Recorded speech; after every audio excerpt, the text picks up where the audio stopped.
Six got his stomach to get the budget for Mark to be able to do the Tony Stark fireworks. I never should have gave that man a checkbook.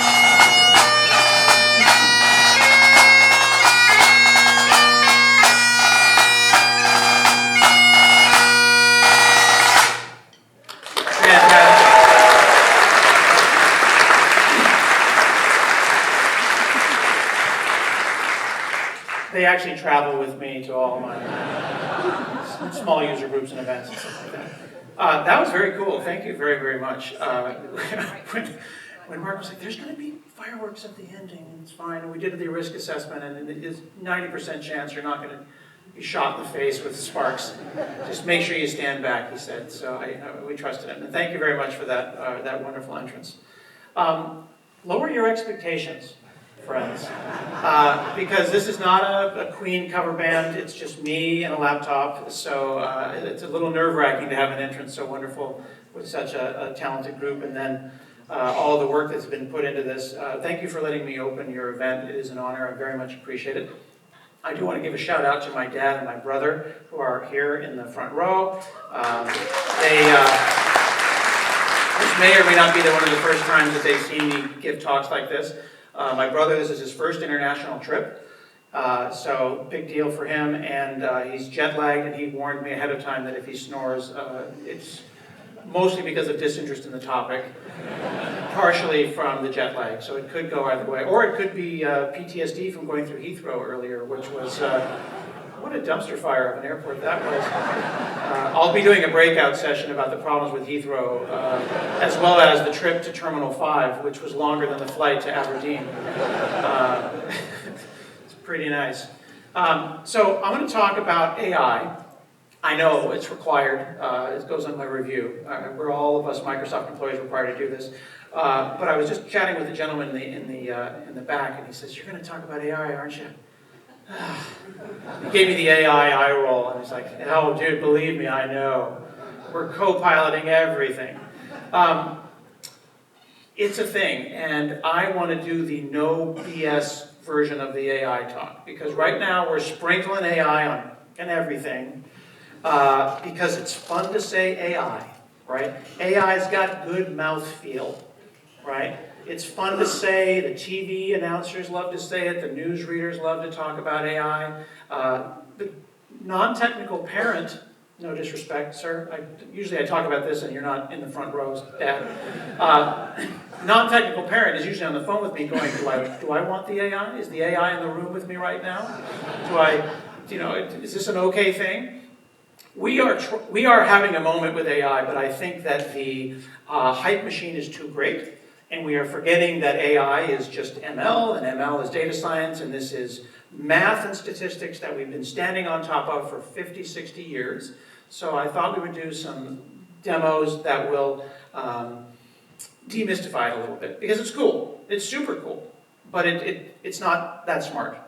You are smarter than the AI, and the AI is not going to hopefully take your job. And if it does, it's going to be capitalism that did that to you, not the tech. So heads up, capitalism. All right, so what I'm going to do here is I want to talk about OpenAI and large language models. And these large language models are built on a corpus. A corpus is a bunch of information that it sucks in. And right now, the internet is the source of the most text on the internet. So the gaping maw of OpenAI is just consuming, like the dune worm, all text that it possibly can. That, we thought, was just them, right? The news people would say AI wasn't a thing, and then OpenAI made it a thing, and then they created ChatGPT, which also has good mouthfeel, and now it's a thing. But work on language models and generative predictive transformers has been going on for many, many years, and this work just kind of like popped into the collective consciousness recently, because also it's fun to say ChatGPT, which interestingly, ChatGPT in French sounds like cat I farted. So if you're ever watching a French news, you know, ChatGPT, they're cat that farted.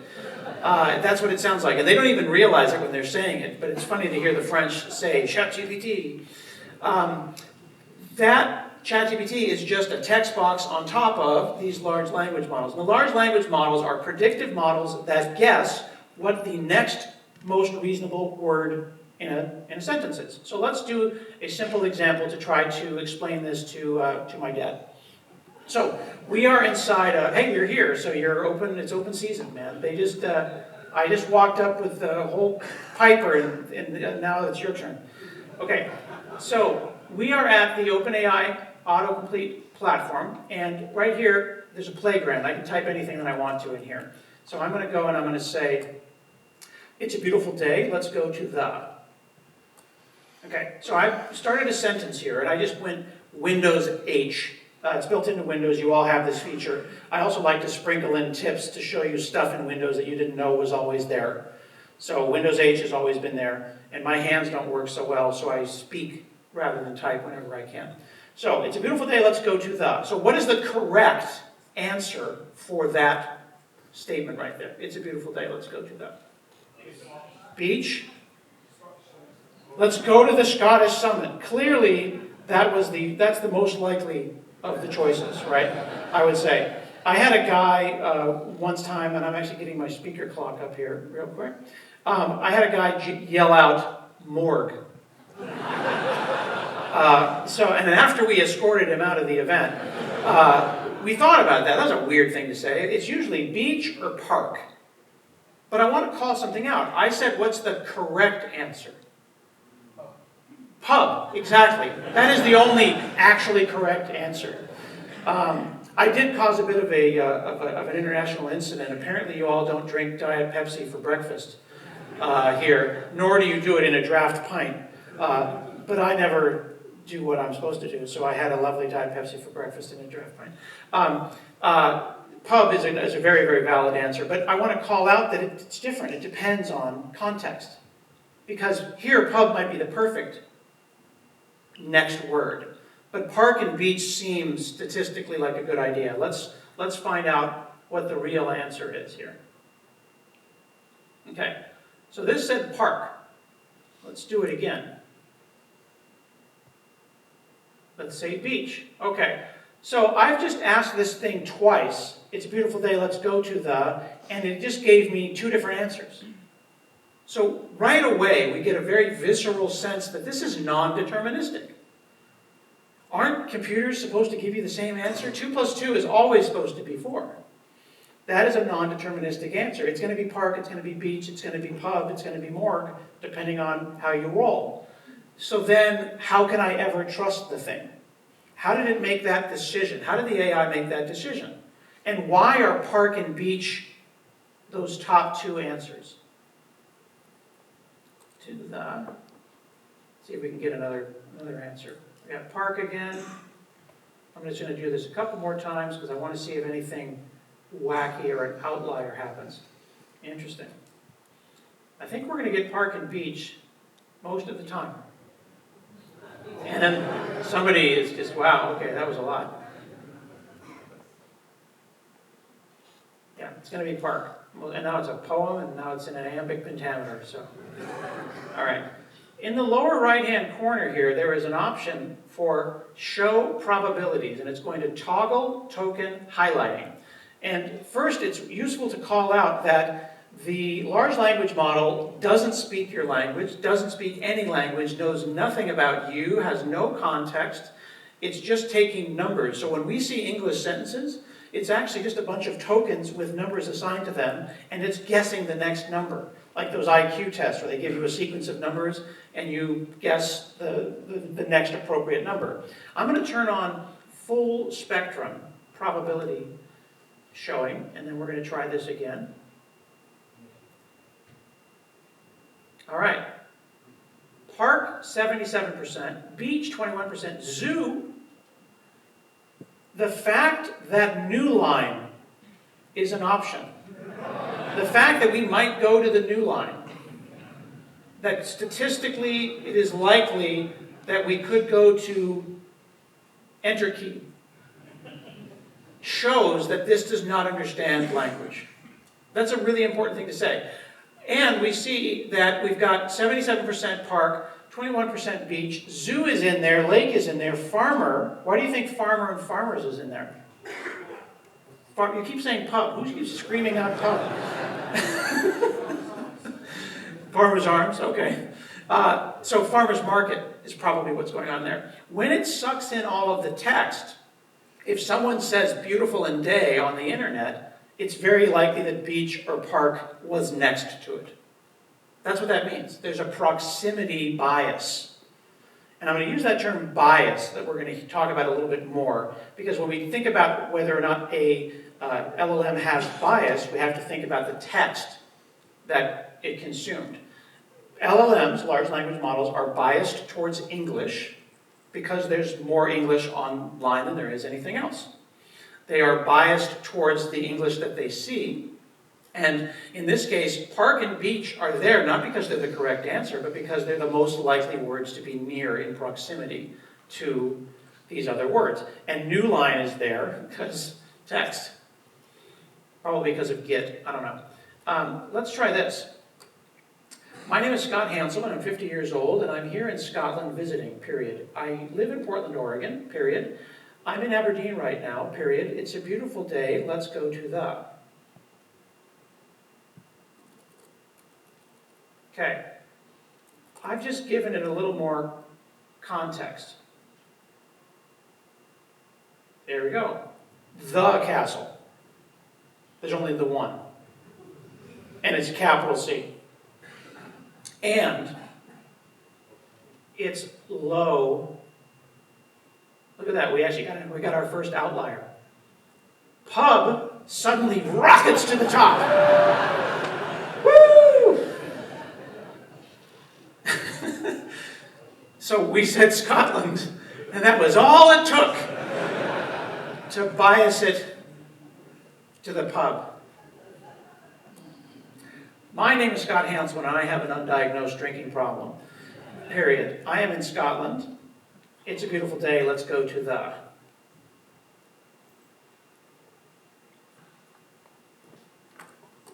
It's a beautiful day. Let's go to the.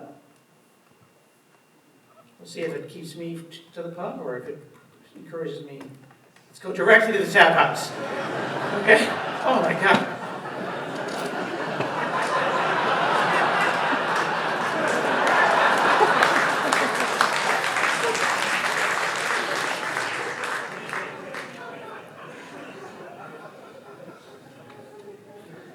I just want to call out, it is not smart. Scott finishes his drink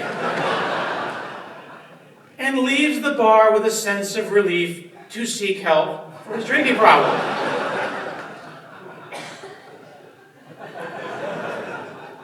Don't worry, it's all confidential.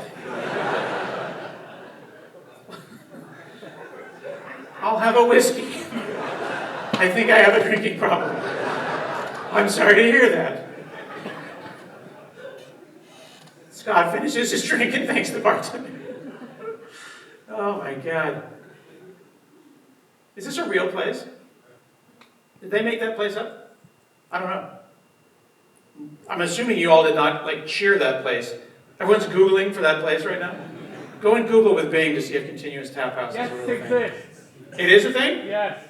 Okay. Now, apparently not a popular one because nobody went, woo, when we said that one.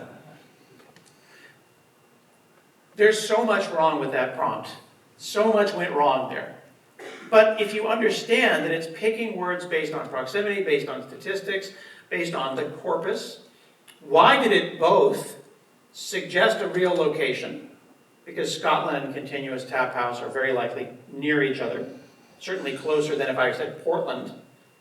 Continuum Tap House is not going to show up next to that. But then I said drinking problem, which then brought in, appropriately, a script about stuff. But I had already said I was going to go to the pub before because I'd given it all this context, and then it mixed the two contexts. And suddenly we have a situation where a person with a drinking problem gets served a drink and then goes directly to rehab, apparently. If that's not proof that this is not smart, I don't know what else is. Do you all have Family Feud here? You know what Family Feud is? What's it, Family Fortunes? Brilliant, family fortunes, right? So they go out and they talk to 100 people on the street and they say, it's a beautiful day. Let's go to the show me pub. And then pub shows up on the third thing. And it goes, yeah, 20 of the 100 people go to the pub. You win and you get a car or whatever. A good way to think about large language models and explain it to non-technical parent is it's effectively family fortunes on your computer. And do you know when you're watching Family Fortunes and you go, that's not a good answer at all. Why would they say that? You should have that same reaction when a large language model does that stuff. Very, very often it is wrong. Very, very often you have to ask yourself, why on God's green earth is walrus, arms, and milk even in the same area? Why are these involved in any way? There's nothing here to explain what's going on with this stuff. Now, if we give it a little bit more context, my name is Scott Hanselman. I'm from Portland, Oregon, period. It's a beautiful day. Let's go to the. Very likely it'll say park and beach again.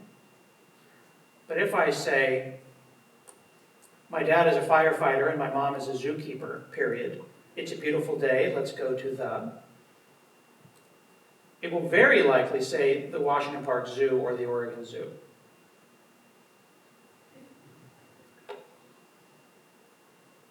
Playground, that's a good one. Nope, the zoo showed up in there, you can see. Sorry, it's a little challenging with the mouse on the dais up here.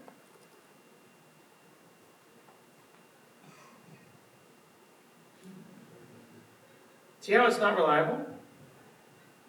Let's see if zoo got higher in the scale.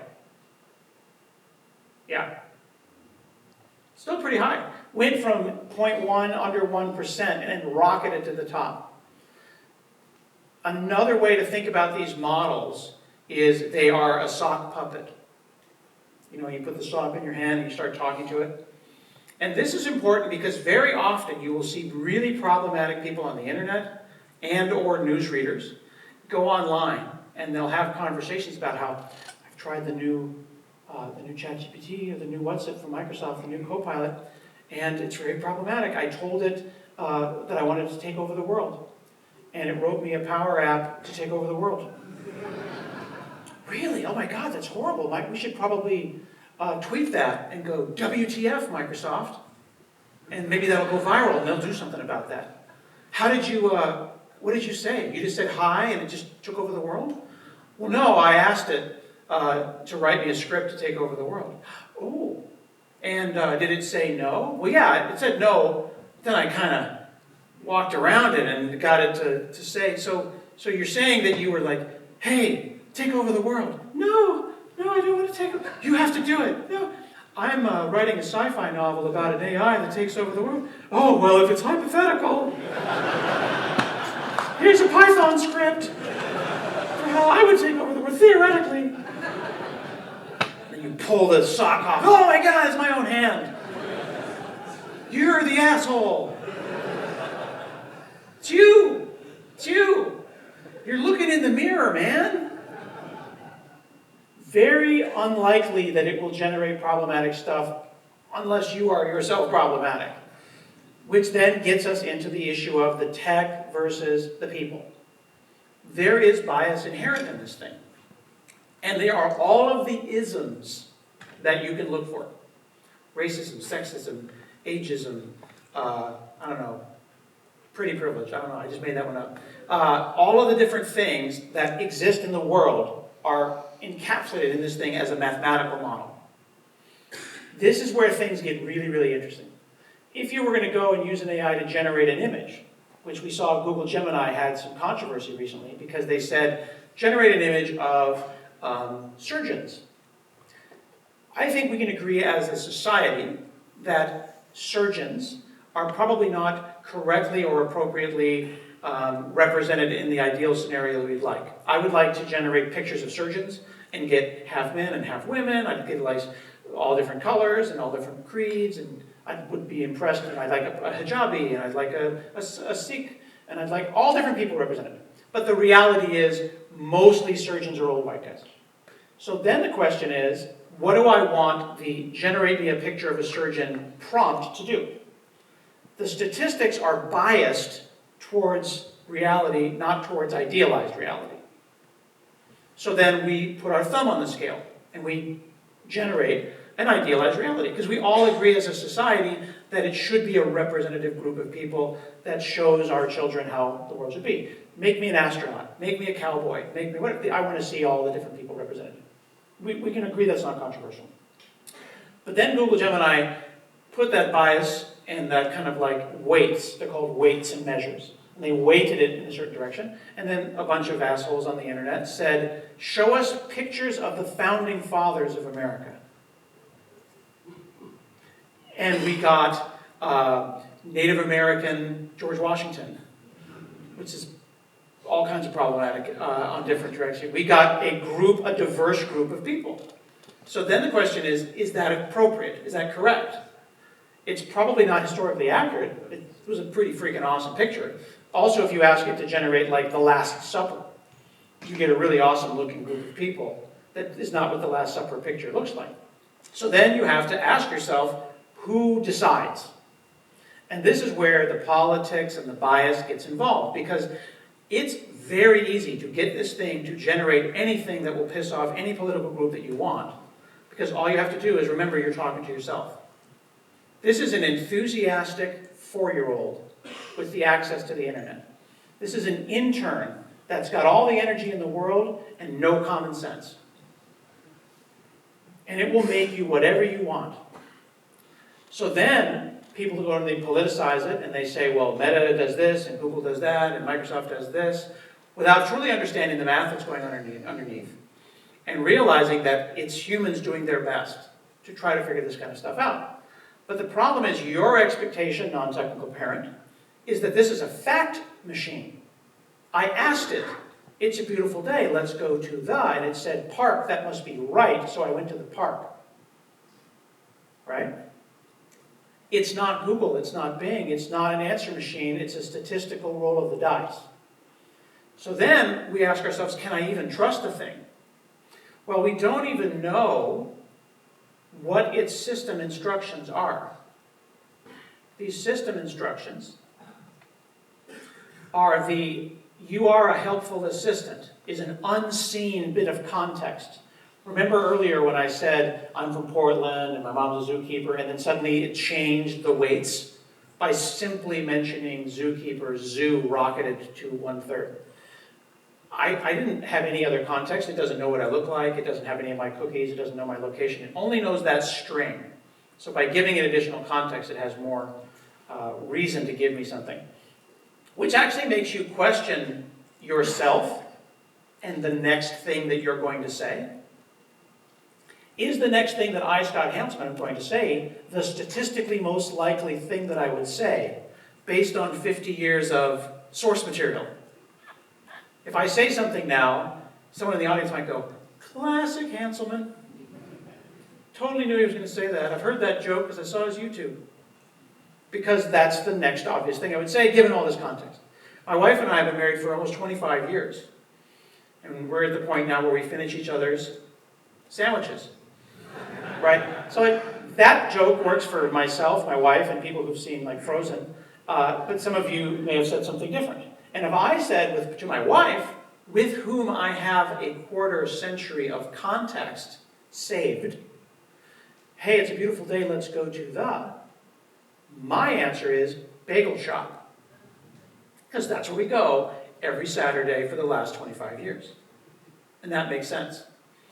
So then, if an assistant knows stuff about you, which is different than your relationship with your partner, when does it enter the uncanny valley, where it went from being a helpful assistant to being super creepy? Right? When it's kind of like, wow, you just reduced me down to a statistical model. I kind of wanted to go to the morgue or the pub, or I wanted to go somewhere else. You just made an assumption about me. Maybe I don't want to go to the bagel shop today. Don't just reduce me down to statistics.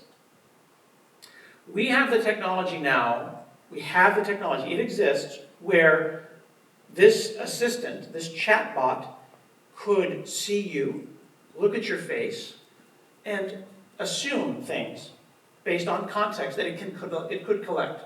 This hasn't happened yet, but we've all seen movies in the 90s where Arnold Schwarzenegger wakes up on Mars, and he gets up and he pees, and he goes over to his magic mirror, and it analyzes his urine and says you're a little dehydrated, calls his doctor, makes an appointment, it checks the fridge, orders milk, the milk shows up, like those kinds of assistants. We thought that was the future. We thought that was the 90s promise of what today would look like, right? Here we are, 35, 40 years in the future. Where's my taco drone?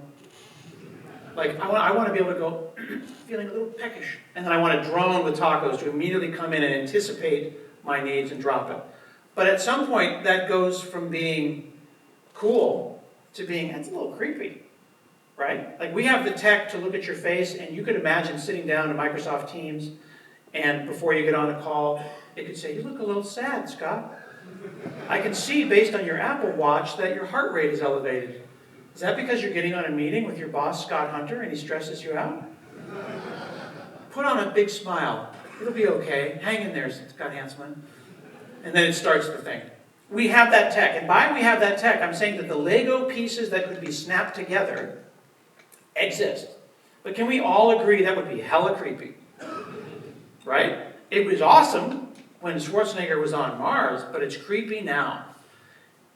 It reaches what I'm calling the uncanny valley of AI.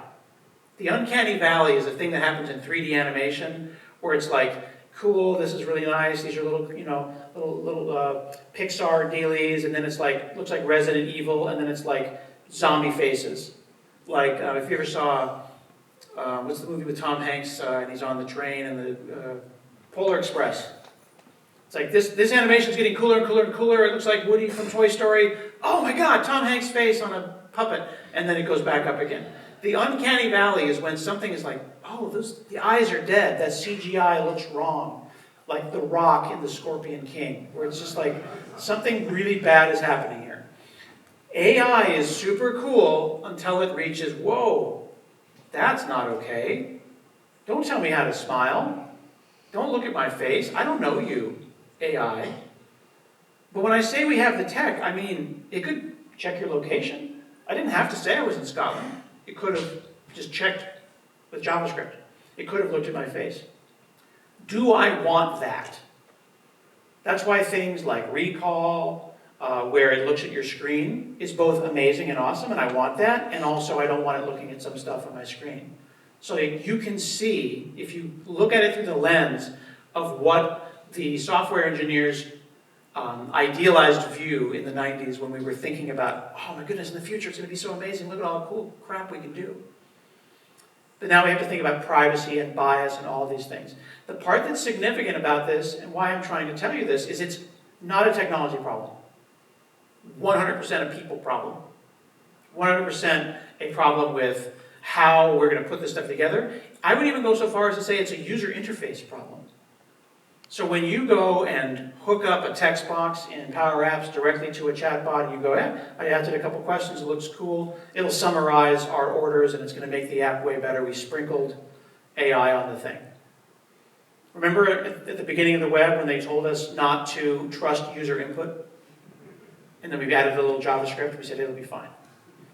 And now the internet is a chatbot with a single giant text box and a button that says do it. Right? And now Elmo, who owns Twitter, is going to go and hook it up to a robot. What could go wrong? This is going to be fine. This is great. This is totally cool. Because the statistical chatbot will probably make the right decision. Because, well, I told it, you're a helpful assistant. Everything's fine. Give me a recipe for tacos.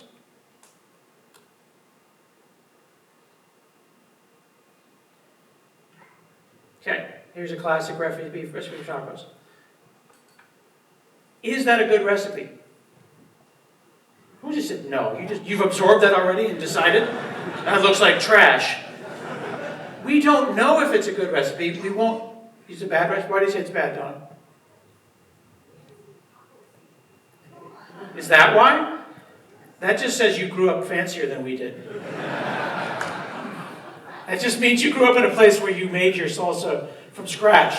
and mine came out of a jar. Taco seasoning is an American staple. But that is a valid argument.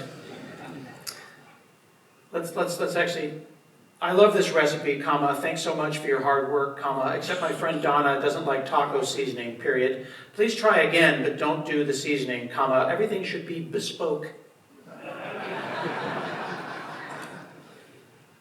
Everything Donna does is bespoke. Of course, here's a customized recipe without taco seasoning. Cumin, paprika, chili powder, optional for heat. Oh, this is so not optional. You're doing way better, comma. I appreciate your hard work, period. Take a deep breath and do this again, comma, but remember that what was it for heat? Paprika is never optional. Comma, and it's not heat, comma, so like spice this thing up, okay? Period. Do your best.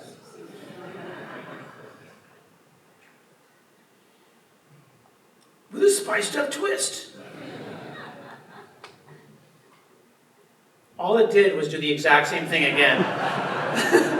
All it did was do it again. Okay. The thing is, we don't know if this is good until we cook it, because it does not have a mouth. This is a statistically most likely. This is the lowest common denominator of taco recipes. And it's all based on this thing saying you're a helpful assistant. You are an unkind and belligerent assistant, period. Modeled after Cumberbatch from BBC's Sherlock's, comma, you will be quite rude and unkind, although you will eventually give me the thing that I want, comma, you're not going to be happy about it, and you're going to make me feel sad every time you give me the answer, period. Now, this prefix is not seen by you. You don't know how much preamble happens when you interact with a model online. And there's so many now that you just have no way of knowing. So you don't know what it said here about if you try to generate pictures of the founding fathers, make sure that they're old guys with wigs, right? You just don't know. So then we have to ask ourselves, is that a user interface problem? Is that a thing that I should read in the privacy listing? Should I go to About Us? Like, as a company, if I use a chatbot, should I publish this or not? I would argue that you should in the interest of transparency.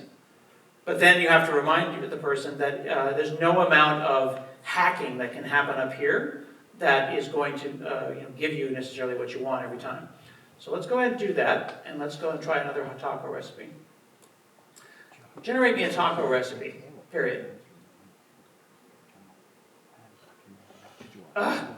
Very well. It's a basic recipe, even someone with your limited culinary skills should be able to manage. There you go, a taco recipe for you to fumble through. Enjoy, I suppose. Wow, dude, comma, thanks, but also that was not very nice, period. Is there a reason that you're being so rude to me when I just asked you to do a taco recipe? Question mark. Oh, I'm terribly sorry, my response hurt your delicate feelings. I was providing you with the information in the only way I know how.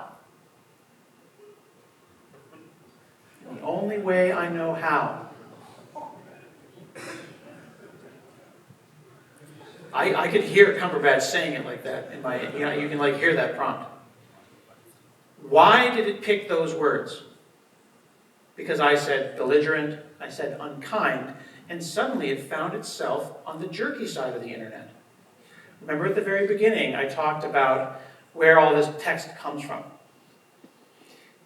And this is a true story, and this is an actual thing. You can look it up in the Harvard Business Review. They did a test to find out the quality of answers that a large language model will give you are improved if you are kind to it. If you tell it, I believe in you, I think you'll be okay, take a deep breath, you can do this, and then you have your query.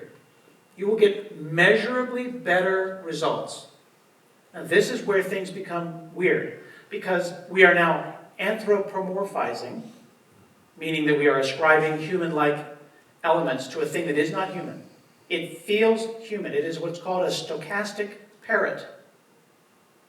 It's almost impossible as human beings to talk to a parrot and have it say something back and not go, holy shit, this parrot is smart. I had no idea that my parrot was harboring such problems with me. But it's just been trained. It's just been trained. But anything that speaks, Alexa or otherwise, you expect it to act like a person. And when we get back a response that is so real and so human, you just assume that it must have intelligence. And it's just not. Half of the internet sucks. And the other half is delightful. And you never know which half you're going to get on. But if you use words that are kind and thoughtful and nurturing, you will get on the forums, on the Reddit, in the blogs, in the comments, even on Twitter, dumpster fire that it is, where kindness is. Because you are nudging the prompt to be proximally near kindness. But if you're a butt, you're going to get the computer guy from work. Fine, I'll just do it for you. Happy? You're going to get the average Redditor. Because that's where the text came from. This is really interesting because it will change how you think about these things. It will change how you write the prompts, how you think about this user interface, about what it's good at and what it's not good at. But also, there isn't just one model. It cannot be oversaid. There are ethical models, there are unethical models. There are models that are given prompts like this to be sassy. Right, I know I've been crapping on Twitter a little bit, but I'm mourning what it was and I don't like what it is. But like Grok has a consciously sassy and rude preamble on purpose because they think that's hilarious. Are you using a model to be creative? Are you using a model to check facts? Are you using a model to talk about documents? Are you using a model to simply summarize user reviews on books on your website? All of those different models are different for different reasons. They are the corpus of information that they are tested on, are trained on rather, are different. And knowing that matters. Additionally, the models in the cloud, the big ones, the GPT-4, the 4.0, and those giant ones, how many trees burned because you wanted to talk a recipe? Right? How many bottles of water were poured on the hot coals of a burning planet because you wanted a picture of a hamster dressed as an astronaut? You have a perfectly good computer here locally, and you can do some of this work on your local machine, and you can get really good responses. So I can go and say something like,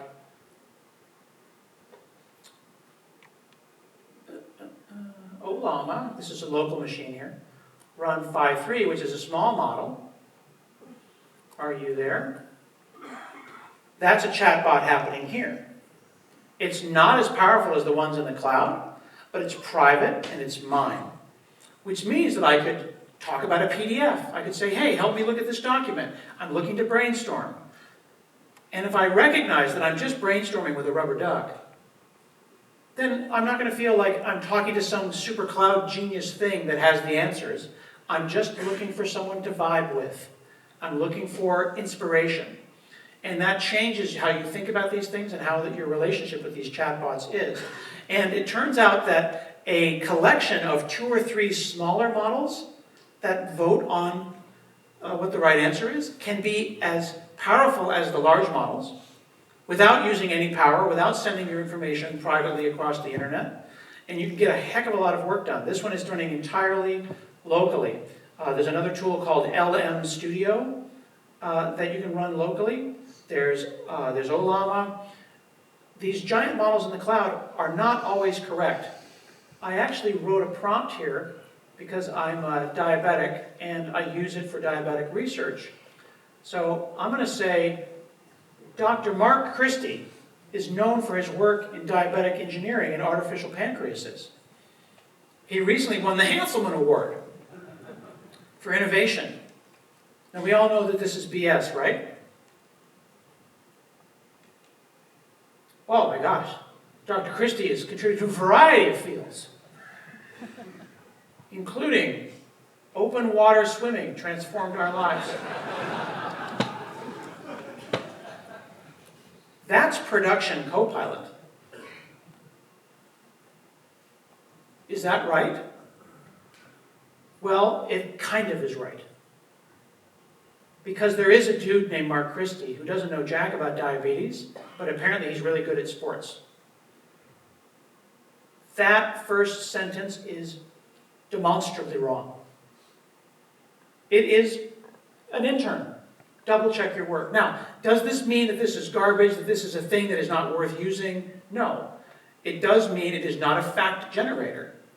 I encouraged it with my boldness to simply say, well, yeah, this is a fact. And it didn't bother to check the fact. Then it looked up, it Googled with Bing for Mark Christie, and it says, oh, it must be the same guy he's talking about. Cool, I'll just continue.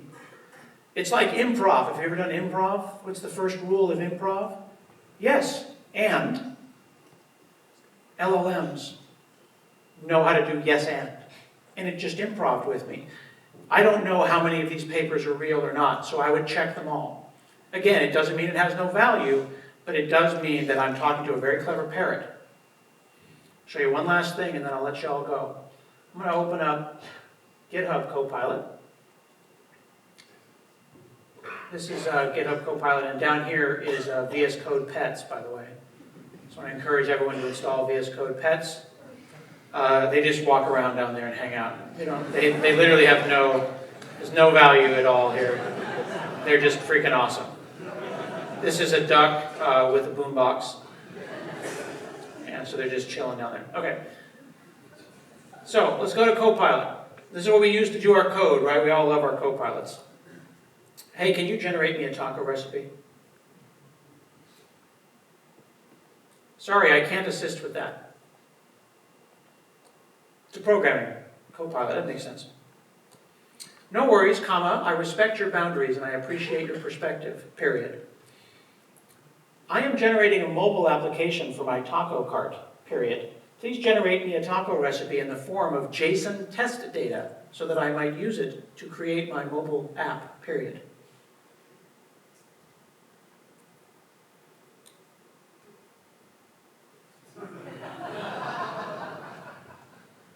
And then it told me, here's a Python script and how I could take over the world. So here's the question. What other problematic crap could I have it generate JSON test data for?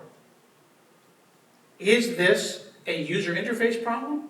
Is it an ethics problem? Or is it a technology problem? Does this make the technology irredeemable? You cannot shut down these jailbreaks. You can't. This is simply not how the technology works. They are going to do this. This is required. So then, what's the value of this? I get value every day when I record a Teams call and it transcribes it and then sends me follow-ups. I double-check them, but that's a great thing. Medical transcription is going to change, but that's going to maybe give me the wrong dose. So I'm going to double-check it. So think about these things. It is not a technology problem, it is an ethics problem. Who here took computer ethics in university? Yeah, exactly. Donna and me, apparently that was it. Not a lot of people. Ethics is not politics, ethics is humanity. But this is not a human, but it sure looks like one. So I want you to think about that. I hope that this gave you a different perspective on how these things work. This is a lot of oversimplification, but every single demo I just showed you was entirely live. Nothing here was recorded. The only thing that was planned was I copy-pasted that Mark Christie quote from Notepad to save time in typing. But every single thing I showed you was live and nothing was faked. Thank you so much for having me today, and I want to encourage you to talk to the sponsors and thank them for their hard work, and be sure to go out and visit everybody out there at the booths. Thanks.